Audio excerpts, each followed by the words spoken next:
Om Apyayantu Mamangani Vak Pranas Chakshru Shrotram Atha Balamindriyani Cha Sarvani Sarvam Brahmaupanishadam Mahang Brahma Nidakuryang Mama Brahma Nidakarot Anirakaranamastu Anirakaranam Mestu Tadatmani Nidateya Upanishatsu Dharmaste Mai Santu Te Mai Santu Om Shanti Shanti Shanti Om. May my limbs, speech, breath, eye, ear, strength and all senses become perfected. Everything is the Brahman proclaimed in the Upanishads. May I never deny Brahman. May Brahman never reject me. May there be no denial at all. May there be no denial at least from me. May I, who am devoted to Atman, be endowed with all the virtues taught in the Upanishads. Om, peace, peace, peace. Good morning. Today we are going to discuss the inspiring relationship between Swami Vivekananda and his brother disciples, part 9. And today we'll discuss the remaining part of the topic between Swami Brahmananda and Swami Vivekananda. And after that, if time permits, we'll start talking about Swami Premananda also. I think it will happen.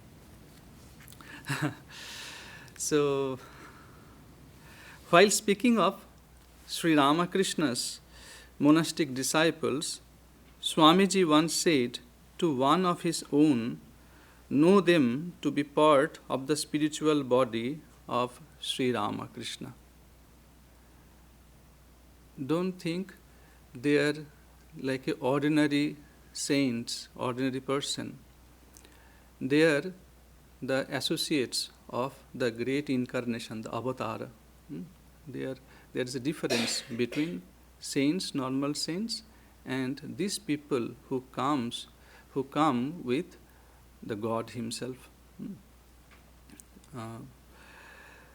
So there, know them to be part of the spiritual body of Sri Ramakrishna. If we can do that, we can understand the deeper meaning of their activities, what they have done in their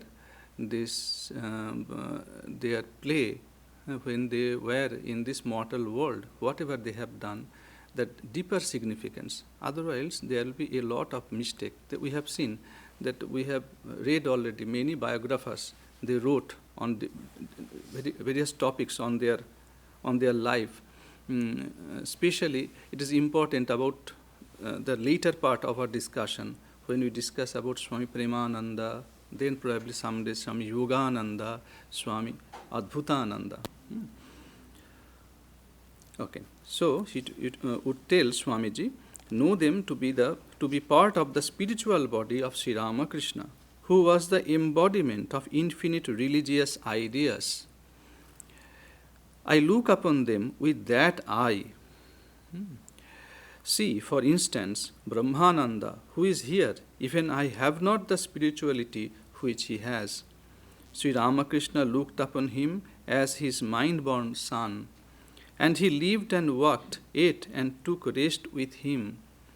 He is the ornament of our mott, our king. So it was mainly about Swami Brahmananda, but it is same, we can apply the same principle with other disciples also. But here, Swamiji actually knew that he would not remain long in this world. We are talking about 1900, 1901, first part of 1902. He knew that. So before his departure, he wished to establish Swami Brahmananda in the fullness of his glory as the leader of the order. He is the president, the next president. One incident you may remember that we have mentioned, that one monk one day at Belur Math was on the way to the shrine, and Swami Brahmananda asked him to prepare something. The monk replied, I am now going to the shrine, implying that he could not do it just then. I'm ready with my mat, meditation, asana, this mat, and maybe with rosary, I'm going there. So, at that very moment, Swamiji was descending from his room on the second floor and happened to overhear the exchange. He heard that, Swamiji. Raising his voice, Swamiji said, "You foolish fellow, by obeying Raja, that is Swami Brahmananda, you would gain the merit of performing 100,000 japam. Do the work first and then go to the shrine." So, and we have discussed that one. So similar kind of incidents we'll see again. But we cannot mention everyone, but at least two of them. In a later, we can learn how much trust was there on Raja Maharaj, Swami Brahmananda. That,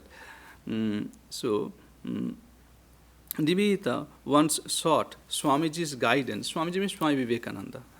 So Nivedita once sought Swami Vivekananda's guidance about her school, because he was his guru. No? Swami Vivekananda was Sister Nivedita's guru. And only inspired by Swamiji's life and message, she left his motherland and went to India and lived her remaining life there. So you can understand that role of Swami Vivekananda in Sister Nivedita's life. So he asked for some suggestion, some guidance about her school in Kolkata. In reply, he directed her to the one whose judgment he always held in the highest regard, that is Swami Brahmananda. What was written in the letter? He wrote that in a previous letter, I have written you what little I had to suggest. Again, you have to keep in your mind, Swamiji was preparing himself to leave this world. Always you have to keep all the things. So, in my previous letter, I have mentioned something. What was that? I recommend you none, not one, except Brahmananda. That old man's judgment never failed. Mine always do.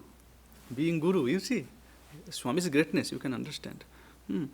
If you have to ask my advice or to get anybody to do your business, Brahmananda is the only one I recommend.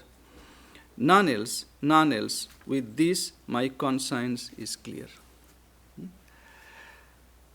Another incident. From the memoirs of Swami Achalananda, one of the Swamiji's direct disciples. You can find his small life sketch in a book called Monastic Disciples of Swami Vivekananda. Later he became one of our vice presidents also in 1940s, 30s, around that time. So, and I think he was initiated by Holy Mother. I'm not sure, but he got sannyasa from Swami Vivekananda. I'm sure about that. So, from his memoirs, we learned that once he saw Swamiji and Raja Maharaj together, was sitting somewhere in the courtyard of Belur Math. So, most probably under that great mango tree. So they were present there, both of them. So Swami Vivekananda asked him to pick some fresh flowers from the garden or somewhere. And when he brought the flowers, Swamiji said, "Worship me." Means with the flower, put some of these flowers put in my feet, and do that regularly. That's first part of the instruction. After that was done, he again asked him to bring fresh flowers. Okay, again he sent, bring again. The same ritual, go bring fresh flowers. When Achalananda again complied, Swamiji said, pointing to Maharaj, that is Swami Brahmananda, worship the abbot, that is president of the order, the head of the monastery. Know that the guru and the president, that is abbot, are the same. A great example that Swamiji has said. And still, with that same spirit, we have seen our even senior monks. When a new president came, they behave just like their guru. I heard that even I have seen means doing that sastanga, the prostration, the whole body prostration in the ground, doing that. But it is not a guru, just new president or maybe the vice president doing the senior monks. Maybe that age gap was not much, but when he became like that, doing that. So following the same principles. Okay. Swamiji, you probably you remember when Swamiji returned from the when he was traveling in the West, probably in Egypt or Europe, he got a news. He felt something. He felt some eagerness to return in India, to India. And he found one cable came, one news came to him, and in the beginning he didn't realize what is happening there. He felt something in his heart. But when through cable he came to know that Mr. Xavier, he is one of his English disciple, British disciple, who the couple, Mrs. Xavier and Mr. Xavier, leaving their country, they went to India. And again, they helped Swamiji to establish the Advaita Ashrama at Mayavati in Himalaya. They are great disciples. I hope we can, when we will discuss about Swami Premananda, again we may mention their name. How much respect that Swami Premananda had to the disciples of Swami Vivekananda even. So he came here and he decided, it was December, at the end part of December, probably 1899 or 1989. So he came, he returned from India, he returned from Europe and decided, I will go there because Mrs. Xavier is alone there. I have to go for the consolation. I have to, stand by her. He went there. His health was not good at all. But again, why I say December, you can understand the weather of Himalaya, the climate. It was the extreme winter, and Swami's health was not good. But he decided to go there. He went there, and when he returned, actually, after spending some days,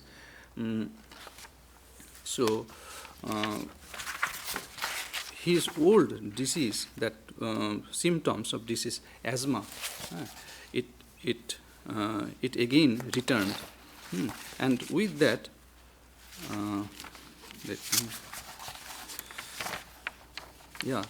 soon after, Swamiji's asthma returned, causing renewed concern. When he regained a bit of strength, he set out on March 18 to fulfill. So it is 1900. So I was right. 1899. In December he went to Mayavati, and we are now talking about March 18. So again that idea, I will be not here for a long time. I have some kind of responsibilities, obligation towards his mother also. Poor lady Bhuvaneshwari Devi, Swamiji's mother, was there, and he decided that he undertook a pilgrimage. So he traveled through eastern Bengal and Assam, and he returned to Calcutta on May 18 with his mother and some family members. So, but along the way his condition worsened. The combined troubles of asthma and diabetes grew severe, and his health declined so rapidly that the residents of the mutt grew deeply anxious. The journey would also mark the final time Swamiji interacted with public through lectures. So signs of swelling in the in his legs appeared, though treatment from an experienced physician brought him some relief, but he never regained his previous robust health. But still, upon returning to the mutt, Swamiji resumed his dedicated efforts to guide his disciples, shape their lives, and spread his message. Swami Brahmananda was deeply concerned, tried his utmost to relieve Swamiji of all responsibilities and mental stress. He was constantly alert, always seeking ways to provide him with as much rest and peace as possible. He tried his best. So once Maharaj, referring to this period, Maharaj once remarked with deep emotion, even Sri Ramakrishna did not receive such devoted care as Swamiji did from him. So now the divine sage of the consciousness undivided, as Sri Ramakrishna once saw in his divine vision. Swamiji came from the Akhanda Rishi, the Rishi from the realm of Akhanda, the divine being. Sometimes he would refer as Shiva. Now, he once told that when Naren will understand who he is really is, so he will return, he will not live in this world anymore. Nobody can bind him to live here. So probably that time was coming. So Swamiji was now turning inward toward the life of renunciation. Renunciation, he was always renunciation, but now, this part is over. In that sense, that even the bond of compassion also, a bond of, we were discussing that even Sattva Guna has a divine, to different kind of tendencies. So something like, what was that?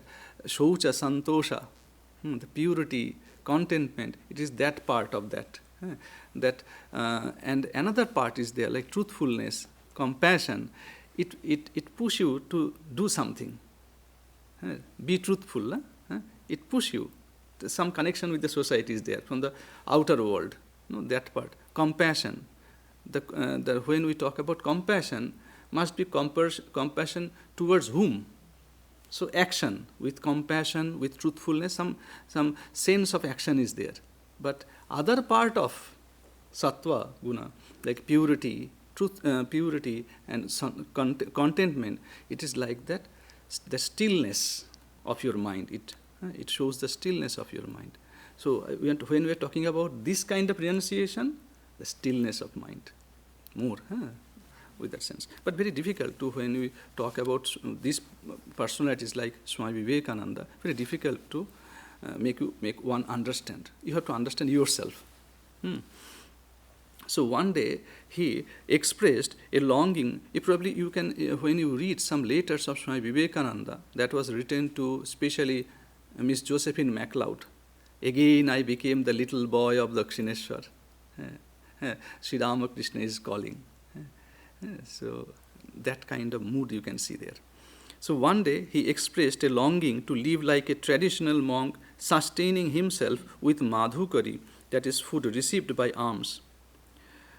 Swami Brahmananda and a few other monks went out for begging food, as per ancient monastic tradition. Swamiji ate a small portion of that food and felt immensely satisfied. He reminded them, do not forget to go for madhukari from time to time. Don't forget the way of the traditional way. So we find, and Swamiji instructed, you have to keep diary. There should be diary in the monastery. So in Swami Brahmananda's diary, we see one entry. Tarogda, I, Kanai and Horipada went for madhukari and returned to the mutt around 10:30 in the morning. That is me, Tarokda means Swami Shivananda, Kanai most probably Swami Nirvayananda, and Horipada most probably Swami Bodhananda. So they written.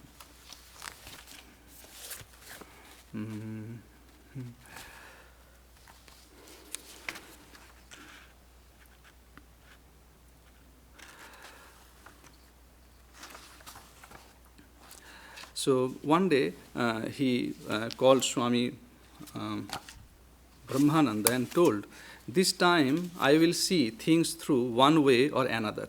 In Bengal it is very espar ospar, or Hindi also something. So I will do some extreme. I will take a extreme that path now. So either I will restore this body through deep meditation and japa and dedicate myself fully to work, or I shall abandon this broken body altogether. Then came, but no one could have known that Swamiji had already resolved to leave the body very soon. He was only 39. Nobody thought like that. Then came the birth anniversary of Sri Ramakrishna. The puja on the birth date was held on March 11, and on the following Sunday, nearly 30,000 people gathered for the public celebration. Kirtan groups arrived in large numbers, filling the moat grounds with devotional music. Swamiji was now mostly bedridden. He stood for a moment at the window and gave darshan to the assembled devotees. So, just if you can visualize that old monastery building, and you have to forget about the steps from outside. Those steps were not there. If you want to come, means towards the Swamiji's building, Swamiji's old monastery building, from the southern side of the moat. On your left is Ganga. On your right is Ganga. On your right is Ganga. Present day Swami Brahmananda's temple.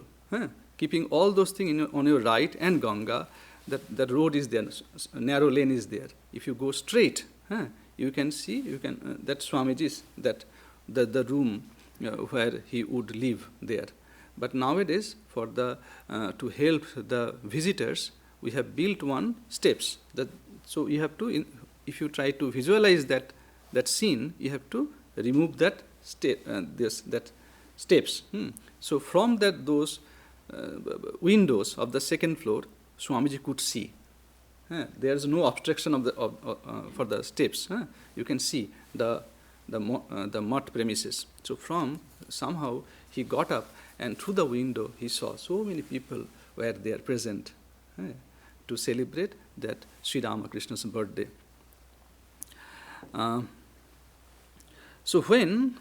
But there was up and down. When his health improved slightly, he resumed teaching, advising on the work of the Sangha and guiding disciples. Seeing him thus, Maharaj felt a little reassured. Okay. We will see this part from the later, especially Swamiji already had chosen the date of his final departure. He called one disciple or a monk and told him to bring the almanac for a nice auspicious day. And nobody knew what was the date actually.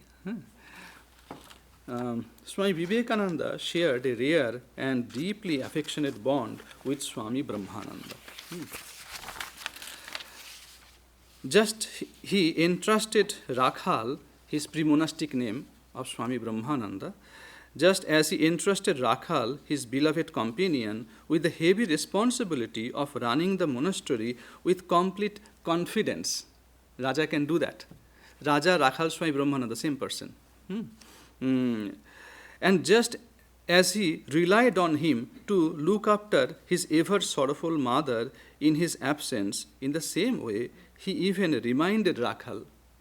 What? To say that before that, he knew some of the pilgrimage that he went, Swami Vivekananda went with his mother.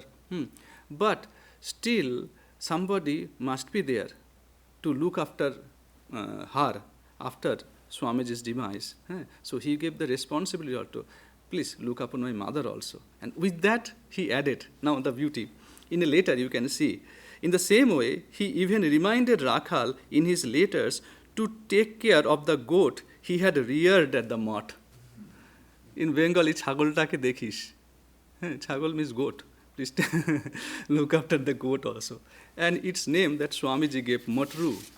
Swamiji gave the name Motru.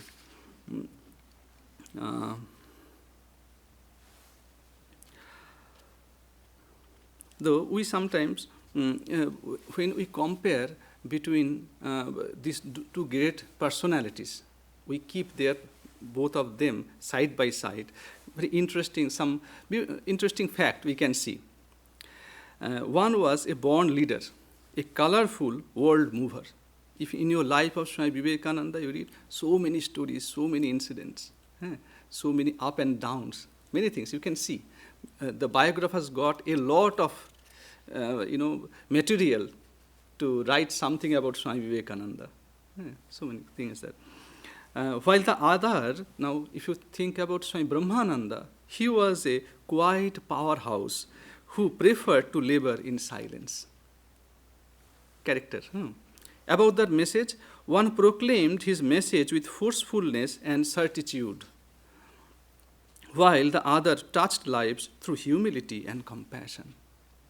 Swami Vivekananda was like a sun, and Swami Brahmananda was like a moon. One stood in the spotlight, guiding people as their leader, while the other gave practical shape to his leader's vision behind the scenes. If one came to this world as a thundering voice, rousing people to action, the other's life was like, in Swami Vivekananda's voice, what he wrote about the civilization, the message of India. He wrote all those things, the role of India. But it is, we can fit with the character of Swami Brahmananda also. What he told, a gentle dew that falls unknown and unperceived, yet brings forth the rich autumnal harvest. Together, their union embodied the very essence of perfect complementarity. They are just like made for each other. Swami Brahmananda paid his greatest tribute to Swamiji by surrendering his own will to the will of his brother disciple, out of love and respect. That was why a spiritual giant like him, fully devoted to the pursuit of austerities in order to realize the Brahman, ended up acquiring properties, keeping financial records, conducting lawsuits, signing contracts, and the likes. Swami Brahmananda, you see the later part. And some letters are there to give a hint, to give an idea. In the letter of Swami Premananda, we can see some of the glimpse. He wrote like that. Dear Rakhal Bhaiya's health is not well. It is 1900, December 5. Swami Premananda is writing to somebody, some brother disciple. So Rakhal Bhai, brother Rakhal's health is not well. It's either indigestion or a cold. There's always something troubling him.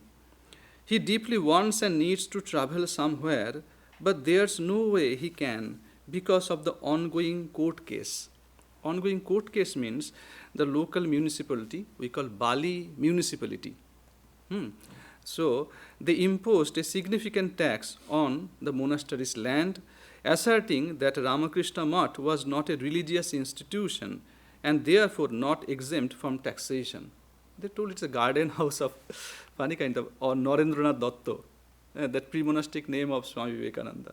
Even it was a different era, we are under British rule and many things. So there is a garden house of Narendra Datta. They hesitated to use the word Swami Vivekananda even. So they did that. So this wasn't just a concern for the present, it posed a potential threat for the future. Considering this, the authorities of the Math decided to file a legal case to contest the decision.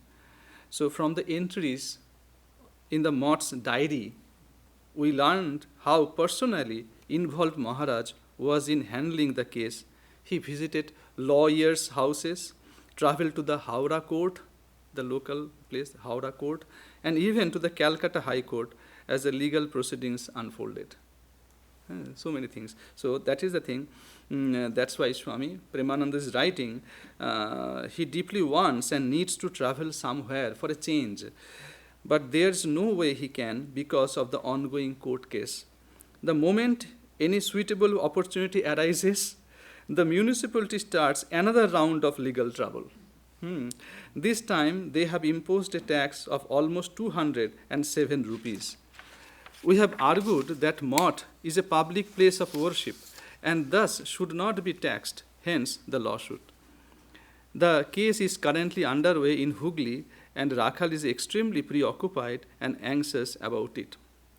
But anyhow, that on February 23rd, the day before Sri Ramakrishna's annual public celebration, the final verdict was announced in court. The judgment declared that the Mott land was exempt from taxation and it was officially recognized as tax-free. So now you can understand what Swami Brahmananda did. One glimpse, little bit. So we are saying that he ended up, he was a spiritual giant and wanted to spend his time in Vrindavan and secluded places, but he ended up doing all those things only for love towards his brother. And we have to also remember, and it was not Swami Vivekananda's personal ambition. It was for that benefit of the world, well-being of the Mott. He once told Rakhal, Raja, for you and me, there is no need of this monastery. But who are coming? Where people will go? So we are sitting here, talking here, only for them. They were the founder. They decided not to go to for their personal, benefit or personal ambition, but they sacrificed their life. Swami Brahmananda seamlessly continued with the work that Swamiji had started but could not complete in his lifetime. After Swamiji's return from the West, Maharaj was always there with him as the administrator of his ideas from the Belur Math Command and Control Center. He never budged. He calmly gave up visiting Vrindavan, his favorite spiritual sanctuary. He received Swamiji's profound friendship love in addition to his affection.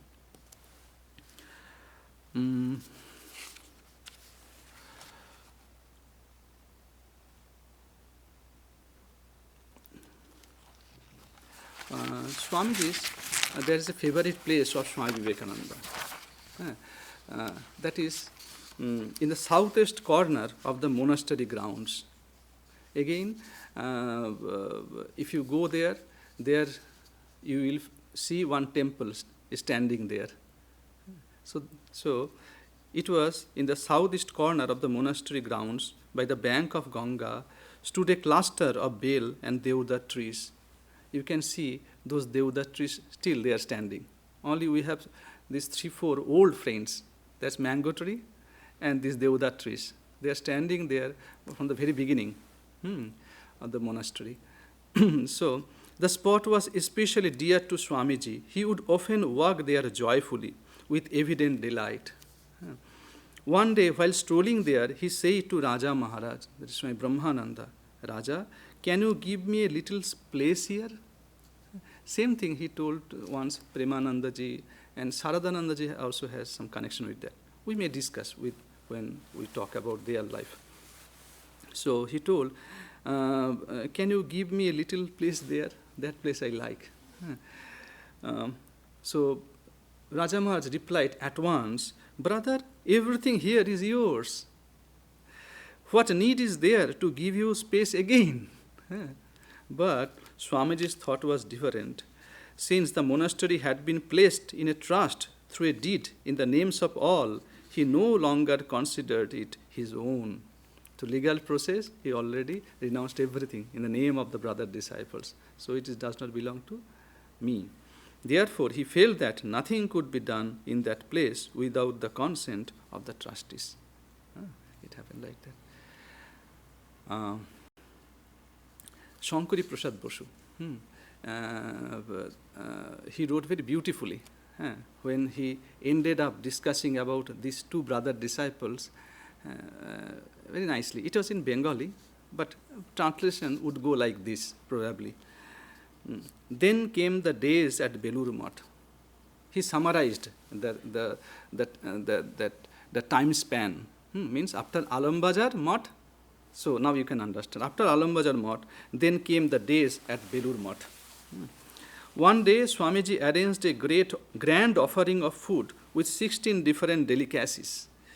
After feeding Brahmananda, he affectionately added, Raja, it was he alone who truly knew how to honor you. What can we do to honor you now? He means Sri Ramakrishna. Only Sri Ramakrishna alone knew that who you really are. So, what can we do to honor you now?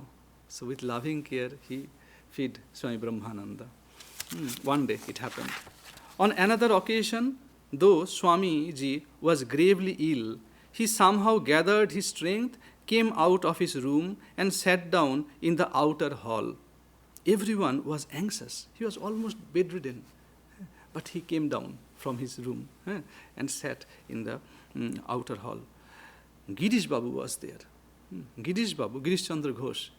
He, deeply concerned, exclaimed, Swamiji, you have come downstairs?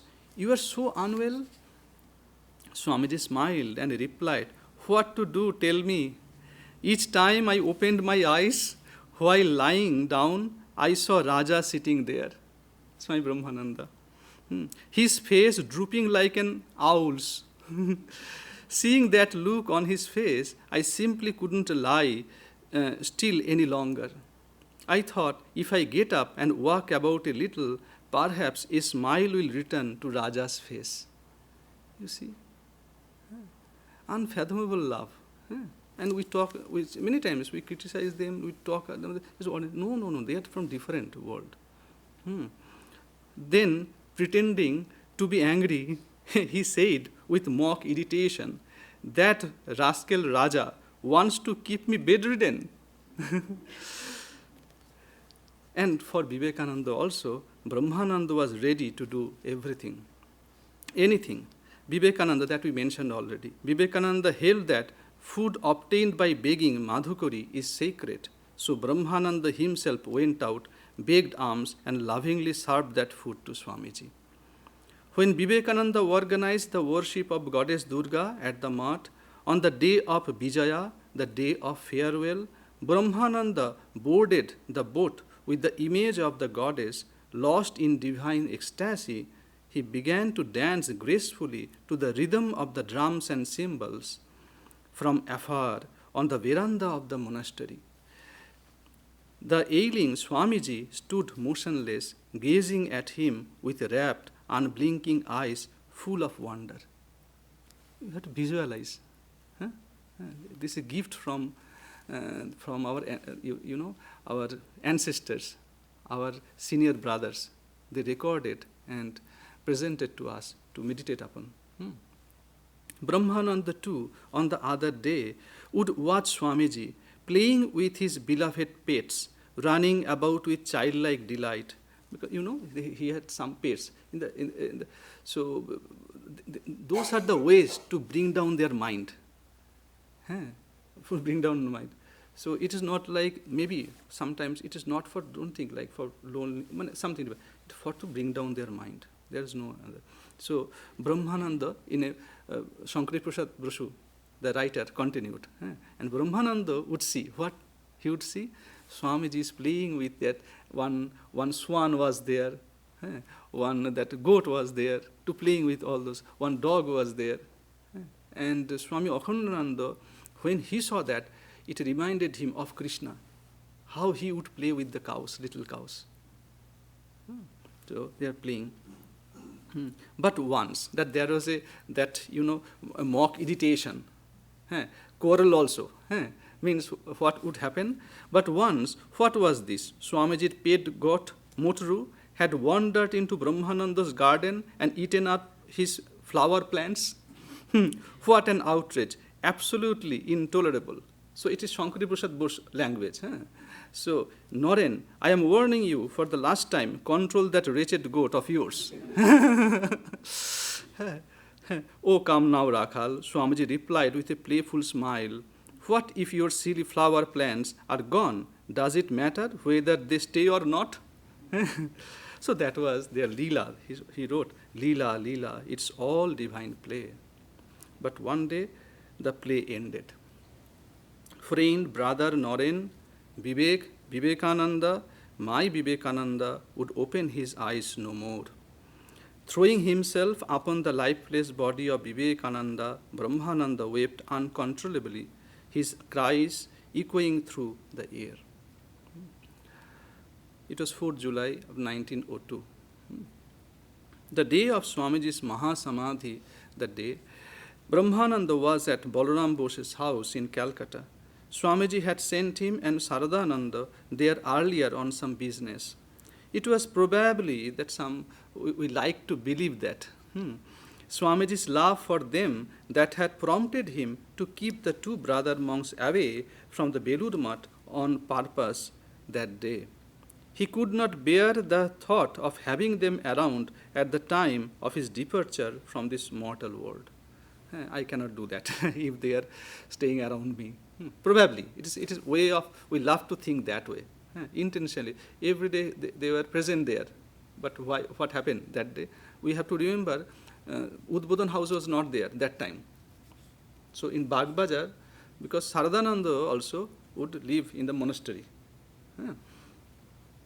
When Maharaj heard the heartbreaking news, he hastened to the math and thrust himself on the body of his dear friend and leader and said, all these days it was as though I was protected by the mighty Himalayas. Now that protection is gone, he cried like a child over his intimate friend's body. Chandrasekhar Chattopadhyay, one of the eyewitness, he recorded the reminiscences, and thus we get some of the details of that day. But as we are talking about those things that is related between Swami Brahmananda and Swami Vivekananda, so we like to mention only Brahmananda's part now. So Chandrasekhar Chattopadhyay, when he came, he noticed Swami Brahmananda on the ground floor of the Math building, decorating the cot with flowers. Swamiji was lying above in the second floor, and it was happening in the ground floor. The cot had been prepared to carry Swamiji's body to the cremation ground after his passing. Swami Brahmananda put objection to take any photographs of the body of Swami Vivekananda. He told that we cannot bear that one. He has very beautiful photographs. We like to spend our life, the remaining part of our life, seeing all those beautiful photographs. But there is some kind of emotion, you know. Nag Mahashaya like that. Nag Mahashaya never went to Kashipur. He could not bear the separation of Swami. In that sense, it is about their emotion, their feeling. After Swamiji had passed on, Brahmananda often looked at his image with intense love in his eyes. Before he picked up any book given to him by Swamiji, he was known to wash his hands with holy water even. So there is an incident actually. You can find this incident in that Life in Indian Monastery of Swami Bhaskaranandaji. So he heard from Swami Gangeshananda, a senior monk. So Gangeshanandaji, actually he was the eyewitness, because we are talking about long ago. And so he found, Gangeshanandaji, what he saw. Swami Brahmananda took a little Ganges water in his hand and gently sprinkled it over his entire body first. Then he called his attendant, Swami Nirvanananda. We are discussing on Thursday classes now.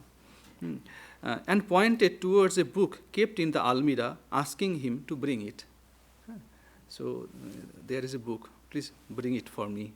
He asked his attendant. Maharaj then went and sat down on a chair, apparently as if to read the book. But he did not open it. The attendant gave the book in his hand, and he is supposed to open it to read that. But with the book, he was just sitting there without doing anything. Instead, he gazed at the book in silence for a while, then closed his eyes and sat still in quiet meditation. After some time, he handed the book back to Swami Nirvanananda and instructed him to return it to its place in the Almirah. Swami Gangeshananda had been watching the entire scene from a distance. Later he came to know the name of the book was Emerson's Essays. The name of the book was Emerson's Essays. At the time, Swami Gangeshananda could not understand why Maharaj regarded the book with such reverence. But when he later opened it, he discovered handwriting on the first page, Swami Vivekananda's own. Signature was there, his handwriting. It was then that he realized the reason Swamiji had lovingly gifted the book to Maharaj. That was why it was so sacred to him. Brahmananda rarely spoke about Swamiji after he was gone, but he once told a devotee, "We could never measure the depth of his love.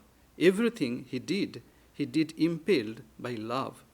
We are trying to play the music which he composed, but that also not rightly." Now we are just playing the music, what Vivekananda had composed, but we are not playing the music not rightly. In another instance, while looking at a lemon on a tree at the mart, he said with tears in his eyes, "Swamiji had planted this tree, now everybody is enjoying its fruits." It has a dual meaning. Not only about it's true, Swamiji planted the lemon tree, and we are getting the lemons now. At the same time, he planted the seed of this organization, of these ideas. We are enjoying the fruit now. Swami Brahmananda used to spend, in later years, used to spend a considerable amount of time in Balaram Bose's house in Calcutta. A year or so before he passed away, we are talking about Swami Brahmananda now. We are talking about now 1920, around 1921, 1922. So, a year or so before he passed away, one day, Sri Ramakrishna's nephew Ramlal came to see him there at Balaram Bose's house. Maharaj was unusually pleased to see him because the presence of Ramlal Dada, we call sometimes, his nephew, would remind him of these old days, of the days they spent with Sri Ramakrishna. And he could sing also, Ramlal Dada. In Gospel of Sri Ramakrishna, you will see Ramlal singing. Before Kali Puja day, he went to Sri Ramakrishna's room to have blessing from him, and Sri Ramakrishna told him, "Please sing this song." So Maharaj was unusually pleased to see him and asking him to sing some songs reminiscent of the joyful Dakshineshwar days with the master. Dressed as a woman dancer, at Maharaj's request, Ramlal sang a devotional song about Krishna.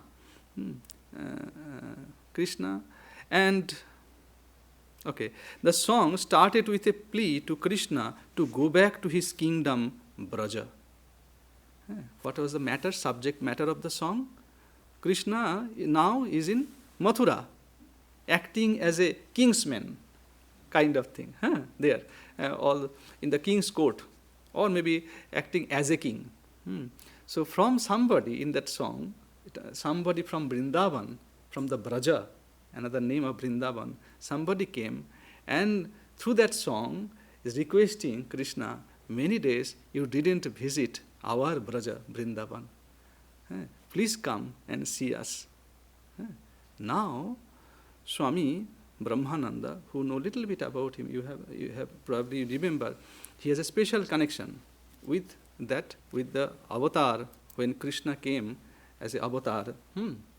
In that divine play, he was, according to Sri Ramakrishna, he had a vision. So he was is an associate, a friend of Krishna, in the cowherd boy, one of the kind of. So that song reminded him about that. Actually, not only if you sometimes in Ramayana, you can find that kind of story. Rama now became the king after killing Ravana, and Sita also, after completing her part in the divine play, he returned to Sita returned to her final abode. Now Kala came to remind Rama. Kala means you can say the messenger from the other world. You can see from his real abode. Somebody came. The time came. Kala, another name of Kama. Kala is time also. Whatever way. So came, and in a disguise of a sage. Not a disguise actually. One sage came and reminded Rama. Rama, many days has passed. It's time to return. All the stories we have seen in Ramayana, Bhagavata, many there are many kind of things. In Bhagavata also, Uddhava Gita started in that way. So here real kind of thing in your own eye. So through those songs, and something happened with some ladies from, I think, Maharashtra or Madras probably. Another incident happened. It reminded about his, now time has come. So it happened. The song started with a plea to Krishna to go back to his kingdom, Braja. Hearing the song, Brahmananda's smiling face turned grave. He was enjoying. Suddenly he became went in indrawn mood. It looked as if he were recalling some deep-seated memory of the past. Sri Ramakrishna had made a prediction about Brahmananda. When Rakhal will come to know his real nature, his body will perish. He had also made a similar prediction about Swamiji that we already mentioned. Those were the only two disciples about whom he had made that prediction. That we, whatever we know from the from our data. The song could have reminded Raja Maharaj of his true nature, and he realized that the end was near. In January 1922, Maharaj, that is Swami Brahmananda, visited Belur Math from Balaram Bose's house and stayed on for Sri Ramakrishna's birthday celebration. While leaving the Math for Balaram Bose's house again, he called everyone and showed them the area where Swamiji had wanted to build the Ramakrishna temple for future. This is the place, the future Ramakrishna temple should come out. So he called Raja Maharaj. And he asked someone to bring the sketch of the future temple that Swami Vivekananda had prepared by incorporating all of Swamiji's ideas. He looked at the drawing intently and reminded everyone that the eminently important project was still unfinished and must be completed. This part I could not finish. So it is unfinished project. He was disappointed at not being able to fulfill Swamiji's wish under his watch. It was finally completed by Swami Vivekananda in 1938. It was a different story. So toward the end of March, so you see, Sri Ramakrishna's birthday generally falls on February, March. So now that part finished. So he talked about Ramakrishna temple, probably February, March. Now in March itself, what happened? Brahmananda contracted cholera. Although he recovered from it within a week, his diabetes took a really serious turn. The best of treatments in each field of medicine, allopathic, homeopathic, Ayurvedic, were administered to him by eminent physicians of Calcutta. But those were of no avail. On April 10, 1922, the master's spiritual son, Rakhal, gave up his body and left for Vrindavan, Braja. For he had found out who he was, the cowherd boy of Vrindavan. It is not the end. Very strange. What happened? The memorial shrines of both were consequently and significantly completed almost at the same time. Swamiji left his mortal body in 1902 and Swami Brahmananda 1922. So all are trying to collect some money to fund, to raise some fund, to do something in memory of Swami Vivekananda. But they got little money and somehow they protected the place with a very simple kind of construction. It was not worthy to the memory of Swami Vivekananda. People would visit from the West, from the US, and they would say, why you keep this place like that without taking care of? So all the stories are there. So in it happened like that. Let us read one invitation card that was written by, it was from Swami Sharadananda, the General Secretary. So in that card, you will understand what I want to say. The card was printed on 8th January 1924. So Swamiji passed away 1902. Swami Brahmananda passed away 1922. Yes. So now it is 1924, after 2 years, in January. And January is the month where 12th January 1863, Swami Vivekananda was born, 12th January. And 21 January 1863, Swami Brahmananda was born, after 9 days. Yeah. So here in 1924, we get this in January again. And date was 8 January. What was that? On the coming 28th of January, that is Monday, the 14th of Magha, the Bengali, and 1330 of the Bengali era, the consecration of the temple and the celebration of the sacred birth anniversary of revered Swamiji will take place. Swamiji's temple now finished. It will be consecrated on 8th of January. 9 days later, on the 7th of February, will be the holy birth anniversary of revered Maharaj. I trust that on those days you will be blessed by recalling and contemplating their pure and inspiring lives. What a coincidence. Same year, those two temples also came out. So next day, I think, now Swami Premananda, it would be very nice to start today anything about Swami Premananda.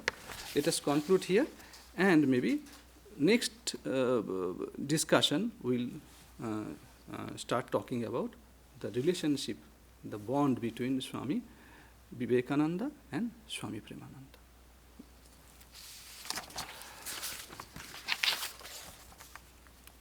Om Niranjanam Nityam Anantarupam Bhaktanukampa Dhritavigraham Vai Ishavatarang Parameshamidyam Tang Ramakrishnan Shirasa Namam.